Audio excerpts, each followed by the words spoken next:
You are Locked On 76ers Postcast, part of Locked On Sports Philadelphia, on the Locked On Podcast Network. Your team every day. Oh, let me start off with a thank you for everyone out here on the East Coast, such as myself. It's a bit of a late one, everybody. At the time we tape this postcast, for the people on the podcast listening later, it is 12:55 in the a.m., so just before 1 o'clock in the morning, East Coast time. Welcome in. My name is Mark Farzetta. This is Locked On 76ers Postcast on the Locked On Sports Philadelphia YouTube channel. It is wonderful to have you along for the ride on the heels of the 76ers' 10th win in their last 13 games. They are now actually even for the last play-in spot with the Detroit Pistons both being 14 games out of first place, but the Sixers are on the rise, baby. Tonight, Joel Embiid gets a season-high 37 points. Tyrese Maxey does his job, 23 points with some accolades on him for the week. And Guerschon Yabusele goes out there tonight and shows up big time in the second quarter to help the Sixers take control of this basketball game, making posters out there on the court in Portland. Absolutely fantastic. We'll get into all that and more on the program today. And let's not forget that your favorite podcast now has a newsletter. This year, we've introduced the Locked On 76ers daily newsletter, one stop for ultimate team and league coverage delivered right to your inbox. Sign up for free at LockedOnDaily.com. That's LockedOnDaily.com, and start your day with the all-new free Locked On 76ers newsletter. This particular postcast is brought to you by Rocket RX. Right now, our listeners and viewers can get 40% off your first order when you use promo code LOCKEDONNBA at RocketRx.com. Terms and conditions apply. Rocket RX, better sex made simple. Yeah, that's right. Let's start it off with three big things as we do each and every game. First off, look. Let's the slander on Joel Embiid. Now, I know here's the deal. The Sixers have a a back-to-back coming up on this road trip, as a matter of fact. They got the Kings and they got the Warriors. The Warriors, by the way, thanks to our friend Keith Pompey of Inquirer.com, as well as Locked On Sports Philadelphia. He and Kayla Santiago do a fantastic job with your 76ers Daily podcast. But the Warriors, according to Keith Pompey and Tim Bontemps of ESPN, the record low three-point percentage under Steve Kerr. And I think that was only 33%. So for that to be a record low is kind of saying something. But yeah, they took a tough one. But they got Portland tonight, obviously, the 76ers. And then they go out to Sacramento on the 1st. That's New Year's Day, 10 o'clock, New Year's night, really. That's Wednesday. And then they play Thursday at Golden State. So that's the back-to-back. So I understand Joel Embiid is probably not going to play against Sacramento. He's probably going to get this Wednesday off, and then he'll want to be out there Thursday to take on the Golden State Warriors. So I understand that there's going to be a lot of slander and a lot of doubt and still criticism about the lack of playing in back-to-backs from Joel Embiid. Maybe he'll play in them. I doubt it. I'll keep my eyes peeled on social media directly after this game, immediately after this game, to see what Nick Nurse has to say about it, if he says anything. But I would assume Joel Embiid does not get the start against the Sacramento Kings. I would assume he starts against the Golden State Warriors. But maybe he'll start both games. Because after that, the Sixers will be off on Friday. Then Saturday, they're in Brooklyn, the travel day. Then they're in Brooklyn to take on the Nets at 6 o'clock on Saturday. So I tell you all that to tell you this. We understand what Joel Embiid is. We understand that there's going to be many back-to-backs that he is not going to be participating in. Again, one final time, my prediction is he does not play in both games of the back-to-back against Sacramento on Wednesday and then Golden State on Thursday. But with that being said, other than that, and accepting Joel Embiid for what he is, and the availability is the biggest concern.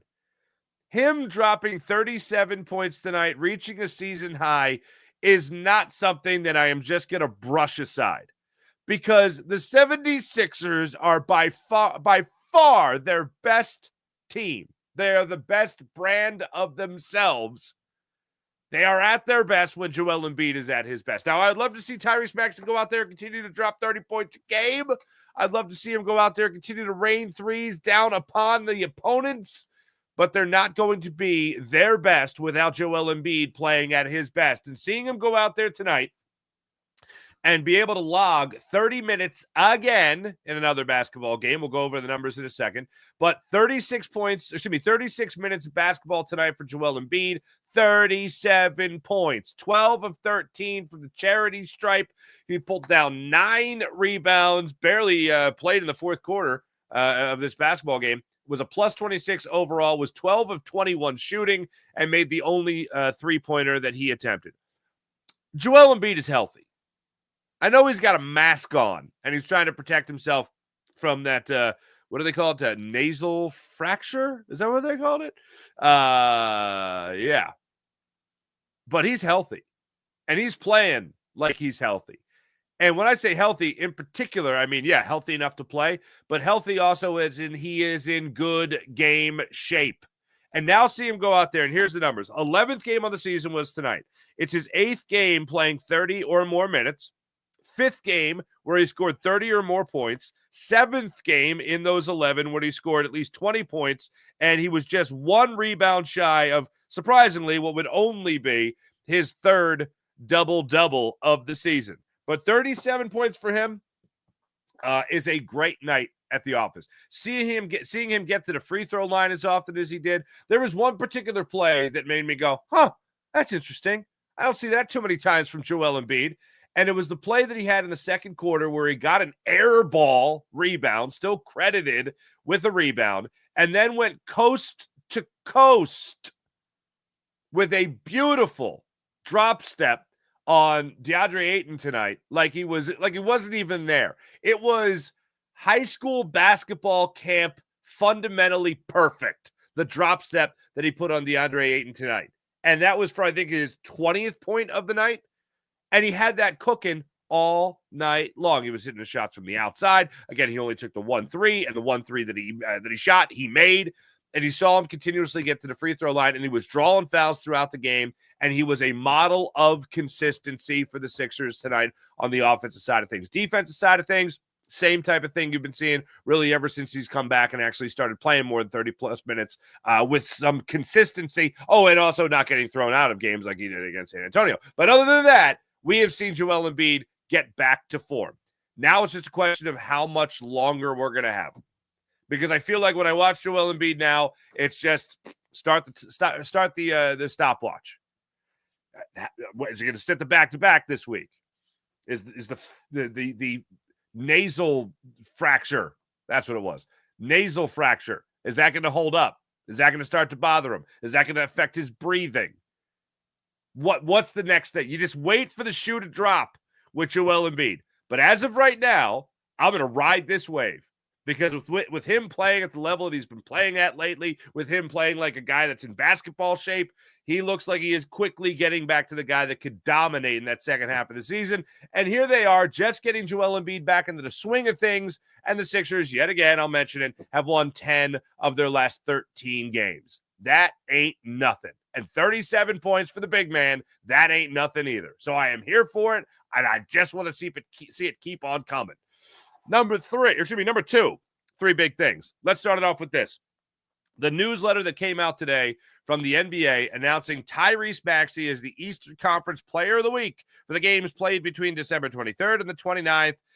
This is the second weekly honor of the 2024 All-Stars career. How about that for Tyrese Maxey? 3 games, all wins against San Antonio, against Boston, and against Utah. Tyrese Maxey averaged 32.3 points per game. That's the 3rd best in the NBA. 46.5% shooting. Not too bad. 4.7 rebounds, 8.7 assists, 2.7 steals. No other player averaged such numbers throughout the week. Your boy, your man, pots and pans, Tyrese Maxey was able to do that. Now, tonight, the points took a little bit of a hit. But if I can see 23 points from Tyrese Maxey on any night, that's still a pretty good night. If I can see 7 of 13 shooting like I saw tonight from Tyrese Maxey, that's a good night. If I see him knock down 3 threes in the game, 3 of 7 shooting from beyond the arc, and a perfect 6 for 6 from the charity stripe. I like that from Tyrese Maxey. The only number I didn't like from Tyrese Maxey was the 4 turnovers. I could go without that. I could certainly go without that.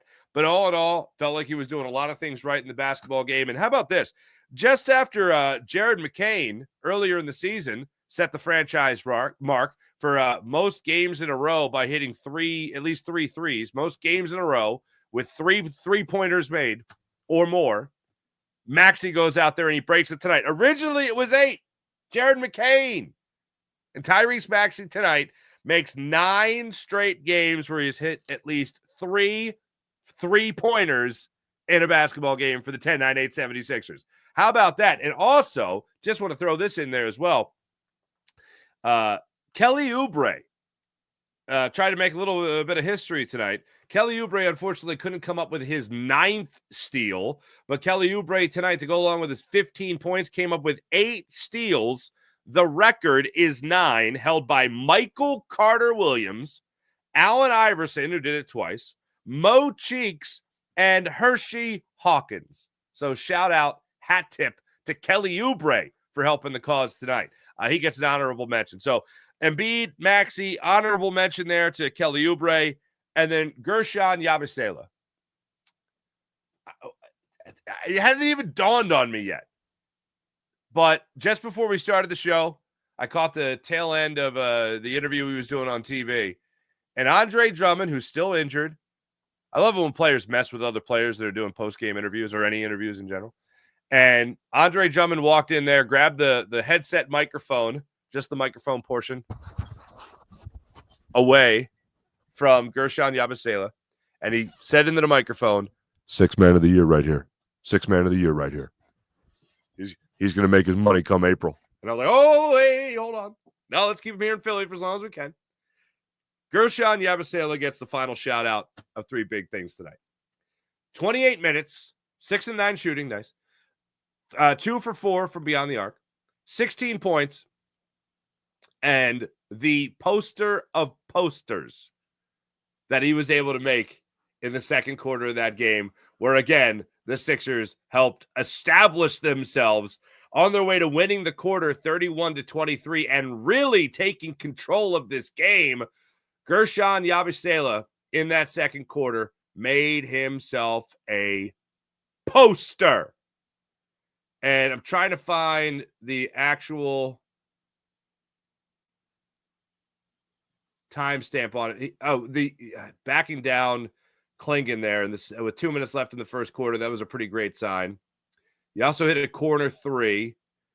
He has the thunderous jam at the 7:35 mark. There it is. Gave the Sixers the 49-38 lead because it was also an end one. It was also an end one, and he converted on the end one. So a 3-point thunder slam with the end one on Avdija tonight, and he just threw that down. Ala Abdulnabi there, the 76ers TV broadcast, put it perfectly, and it's a common phrase used throughout social media a lot now, and that is, that man had a family. And I love the term posterize and all that. Put them on a poster, everything. The Guerschon Yabusele posters are going to be flying off the shelves in France with him dunking on Avdija tonight like he wasn't even there. Drawing the foul, going to the line, getting the 3-point play. You love to see this. And this is not anything that's abnormal now in terms of just the production you're getting from Guerschon Yabusele. You're seeing a guy now go out there, consistently get you in the double digits in scoring. He's just under averaging 10 points a game now. He's at 9.6 on the season. We'll see where he is after his 16-point performance tonight. But goes out there, and before the half, he gets you 15 points. He only gets you 1 in the second half, whatever. When the Sixers needed someone to step up and really start helping their cause. I mean, it was him and Embiid pretty much in that second quarter, helping the Sixers distance themselves from the Portland Trailblazers. You had a couple of plays there by Kelly Oubre, of course, forcing those turnovers with the 8 steals in particular, but also knocking down a 3 at one point in the game as well, getting him 15 points to help the cause and do his part. All in all tonight, and what you've been seeing most recently from Guerschon Yabusele and really throughout this season, yeah, let's do it. Let's join Andre Drummond and start banging the drum for Guerschon Yabusele to earn Sixth Man of the Year, at least consideration. You don't get in the conversation unless you start the conversation. And this is a guy that would have spent 6-7 years out the NBA, recrafting his game, leaving the Boston Celtics, going to France, and then coming back to the NBA with authority. In all honesty, I thought the best play he was going to make tonight was with 2 minutes to go in the first quarter, and he backed down clinging the UConn product, the rookie, and he backs him down 7'2" and 6'8". Guerschon Yabusele backs him down beautifully, I might add. And then as he's running back on defense, does the signal of like too small. That 7'2" body is too small for the French power. What is it, the dancing bear? Is that what they call him in French? He's too strong. Too strong for a man that's too small at 7'2". Keep bringing it, Guerschon Yabusele. I apologize for overlooking the signing in the offseason. I apologize for overlooking it. I was excited to get the guy for the Olympics. Had a nice Olympic run. I thought he was out of the NBA for a reason, but here he is. And he's doing things. So to recap the three big things, Joel Embiid making it happen again with his season-high 37 points. Tyrese Maxey, again, now setting the franchise mark. 9 straight games.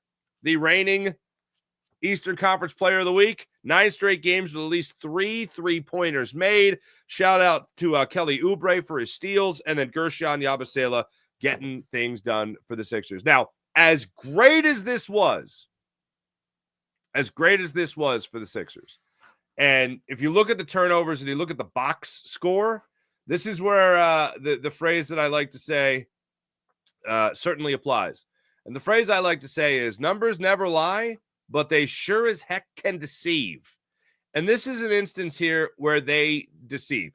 The Sixers won this battle, but it wasn't pretty how they won it. We'll talk about that when we return. This is Locked On 76ers postcast on the Locked On Sports Philadelphia YouTube channel. Make sure you like and subscribe, and make sure in the comments you let me know how you guys are feeling about this game. Final segment of the show, we'll break down your thoughts on this one. That's when we return on Locked On Sports Philadelphia. That's Locked On Sports Philadelphia, Locked On 76ers postcast.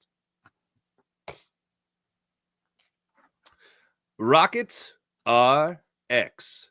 We've talked about this before. Today's episode is brought to you by Rocket RX. If you're ready to boost your confidence and take control in the bedroom, Rocket RX has the solution. Imagine feeling more prepared and performing at your best. Rocket RX makes it simple and stress-free. Rocket RX offers FDA-approved treatments for erectile dysfunction at a lower cost than branded alternatives. No more uncomfortable doctor visits or pharmacy trips. Everything is delivered right to your door in discreet, plain packaging. With Rocket RX, you'll get trusted care from a real U.S. clinical team, complete with a quick 100% online consultation, and you could get your free prescription today. Visit rocketrx.com. That's rocketrx.com to get started now. It only takes a few minutes. Right now, our listeners can get 40% off your first order when you visit and use promo code LOCKEDONNBA. That's rocketrx.com with promo code LOCKEDONNBA for 40% off your first offer. Terms apply. Rocket RX. Better sex made simple. I have so much fun doing that read. Here's one thing, and this is taking you beyond the box score, okay, folks? This is taking you beyond the box score. The 76ers, I don't know if it was the time off. I don't know what it was. These guys did not look like they were about to win a game by, what was it, 25 points, whatever it ended up being? 22 points, yeah. They led by as much as 25. They did not look 27. Sorry, was the largest they led by. They did not look like a team that was about to blow out the Portland Trailblazers. They looked like a team that was going to like scurry to get to the fourth quarter and then turn it on and then take control. In the first quarter of this game, I'm seeing Joel Embiid throw a horrible pass to Kelly Oubre that was almost intercepted, taken the other way. Ended up being a Caleb Martin 3. So I was like, okay, it worked out. But then there was a pass from Embiid that was off the back, or excuse me, it was a pass from Martin to Embiid that was off Embiid's back that resulted in a turnover. There was another play where Embiid had a lazy outlet pass to Maxey. That went into a turnover and 2 points the other way. That was also in the first quarter. Then in the second quarter, Joel Embiid tries to bounce pass a ball to Tyrese Maxey, who's not even looking at him. The ball hits off Tyrese Maxey's face, goes out of bounds. Again, ends up, I think it was a 3-point possession at that point that they converted with off the Sixers turnover. Now, here's what I mean by numbers never lie, but they do deceive. If you look at just the box score of this game, you see 26 turnovers credited to the Portland Trailblazers. So the Portland Trailblazers gave the ball away 26 times. So the Sixers won the battle because they only had 19 turnovers. But 19 turnovers is ridiculous, especially when the Sixers on their squad have a guy like Kelly Oubre who's taken the ball away himself 8 times. So there's 8 turnovers right there created and earned by Kelly Oubre. The fact that the Sixers had so many plays where they just didn't look like they were on the same page was a little worrisome. But then I look at the score and I say, oh, well, they're up 15. Well, they're up 10 pretty consistently. Oh, now they're up 20. Now they're up 25. Now they're up 27. I'm like, okay, well, you could do this against the Portland Trailblazers. So when I look at NFL games in particular, or really it could be any sport, it's always about not playing down to your opponent, of course. But it's also not just about winning a game. Am I happy the Sixers, a team that need to put a lot together throughout this season? Am I happy that they won this game by 22 points? Should they win this game by 22 points? They absolutely should. With a healthy Embiid, with Tyrese Maxey and getting the help off the bench, and Kelly Oubre contributed. Should they win a game like this by 22 points? Absolutely. But I always say it's not just about this game right now. Like the point of the season is not to beat the Trailblazers right now. It's can you have 19 turnovers against the Warriors and win? Can you have 19 turnovers against the Knicks and win? Can you have 19 turnovers in a lot of games and win? That's kind of difficult. So although they won the turnover battle tonight, and although they dominated this game with the 22-point win, and they dominated in that third quarter, and they dominated in that second quarter, they didn't lose a single quarter, actually, in this game. The closest one was the first quarter, and they only won that one by 2, 33-31. But can you take how you're playing in these games with these turnovers and playing like they did today and then play against a better team and expect to win? No. So it's something they got to clean up. I was a little surprised to see it at this rate, being that you've now seen Embiid play 11 games. This isn't brand new. I know 11 isn't a lot, but still, it's not brand new. This looked like it was the first game. Especially in that first quarter. It looked like the first game a lot of these guys were playing together. And then they just extinguished that worry rather quickly, thanks in large part to Guerschon Yabusele. The turnovers certainly an issue tonight, but not enough of an issue to be concerned. When it comes to another concern, though, Paul George is going to start playing basketball at some point, right? Are we together on this?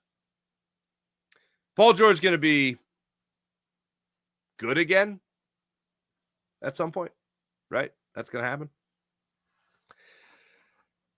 He hit a 3 late in this game, whoopity-doo, but that got him up to 9 points. Second straight game with 5 personal fouls. He also had 4 turnovers tonight. And my issue with Paul George, especially if he's not scoring a lot of points, which unfortunately he hasn't done since his 33-point performance against the Charlotte Hornets back on the 13th, back on the 16th. But he also hasn't been really filling out the stat sheet either. Like, for instance, the game that he had in that second game after his 33-point performance against the Hornets, they then played on that Friday. They played a Monday and then a Friday. That Monday game, he went great. 33 points was phenomenal. The Friday game, 5 points, but 10 rebounds, 8 assists. That's pretty damn good. Then he went up against Cleveland.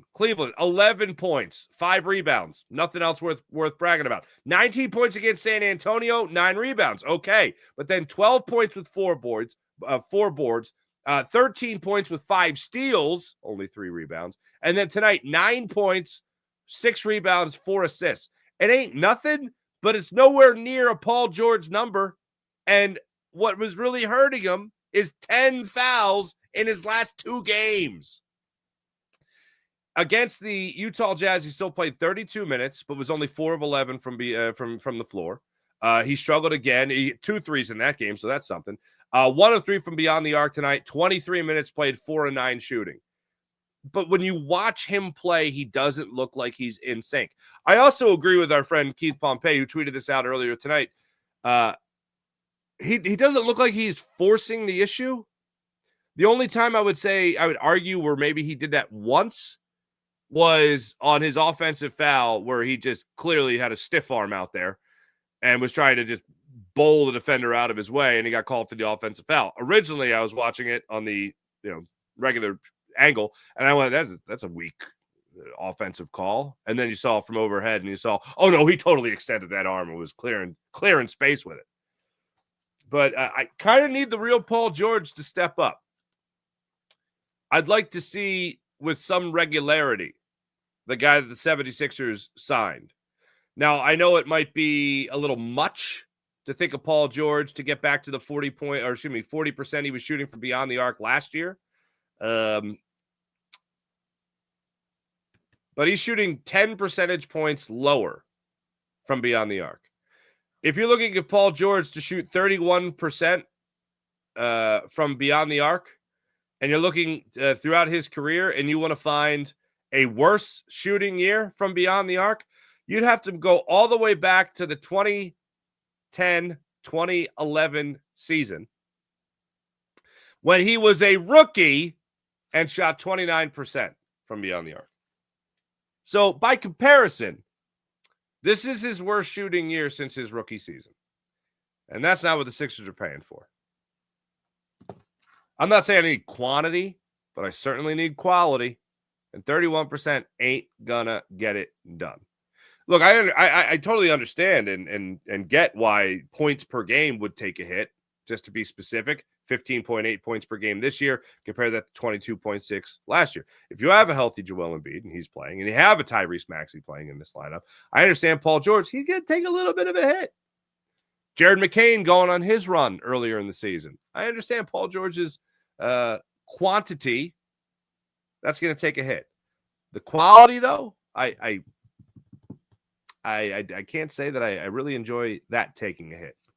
And those numbers are also glaring. 47% from the floor last year, just 40% from the floor so far this season. Not good. Let's get into the chat and see what you guys have to say about this game tonight. Bam Man 100, what's going on? Sixers deliver an easy, comfortable win. Pinch me. I must be dreaming how sweet it is. Hey, again, 10 of 13. Not bad.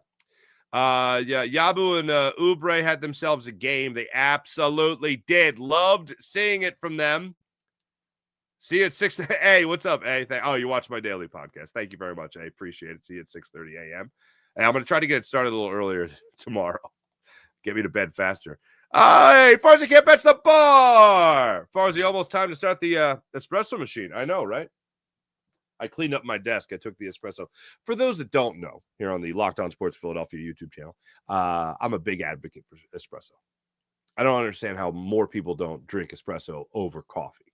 Now, does that sound elitist? Yeah, it does. But think about it. If you drink espresso, you just get the caffeine in you and you're ready to party, okay? Ready to go. 2 espresso, fantastic, okay? Have yourself a good, even a double. Have a double. Treat yourself, right? And then I drink more water throughout the day. So if I drink more water throughout the day, I'm a healthier person. And I have less caffeine, actually, as the day goes on. Because if I drink coffee, I'll be like, oh, man, I'm out of coffee. I need more coffee. But if I drink an espresso, I understand the deal. Bang, done. And then I drink more water, and I feel a lot better throughout the day. So that's my deal. What's going on? As far as doing a 6 a.m. podcast today will be crazy. Oh, come on, man. I don't fear work.